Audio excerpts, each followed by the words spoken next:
안녕하십니까. 2022년 11월 9일 환율 끝판왕을 시작하겠습니다.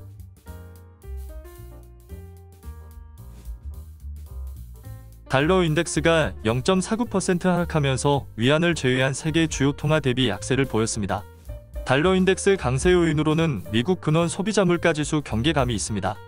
블룸버그에 따르면 미국 노동부가 오는 10일 발표하는 미국의 10월 소비자 물가지수를 전년 동기 대비 7.9% 상승할 것으로 예상했습니다.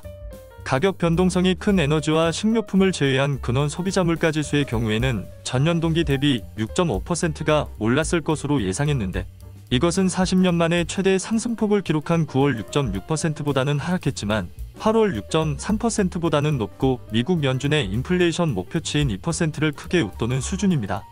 따라서 근원 소비자 물가지수의 하락이 크게 나타나지 않는다면 12월 금리 인상 강도가 강해질 수 있습니다. 달러 인덱스의 약세 요인으로는 미국 중간선거 공화당 우세가 있습니다. 11월 8일 상원 100석 중 35석, 하원 435석 전부에 대해 중간선거가 진행됩니다. 미국 CNN 방송은 출구조사에서 10명 중 7명 이상은 미국의 현 상황에 만족하지 못하거나 화가 나 있는 것으로 답했다고 보도했고, 하원은 공화당이 승리할 것으로 예상되고 있고, 상원은 공화당과 민주당 승리 확률이 반반일 것으로 예상되고 있습니다. 공화당이 상원과 하원 혹은 하원만이라도 승리하게 된다면 현재 조 바이든 정부의 추가 재정지출과 관련된 법안이 의회를 통과하기 어려워질 것입니다.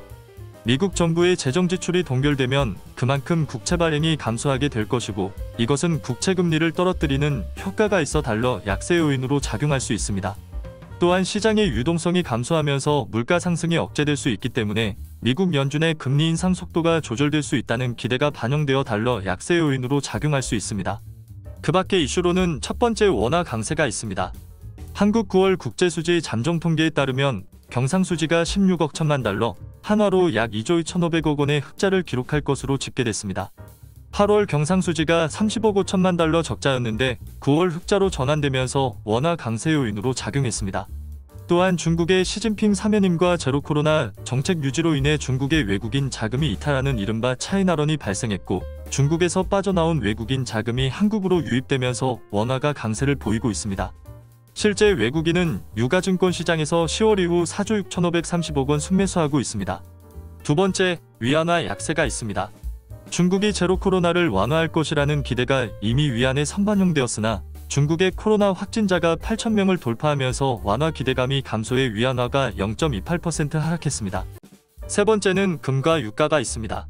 금은 달러 약세로 인해 강세를 보이며 2.22% 상승했습니다. 반면 유가는 최대 원유 수입국인 중국의 코로나 확진자가 증가하면서 제로 코로나 정책을 완화할 것이라는 기대감이 감소하면서 3.48% 하락했습니다.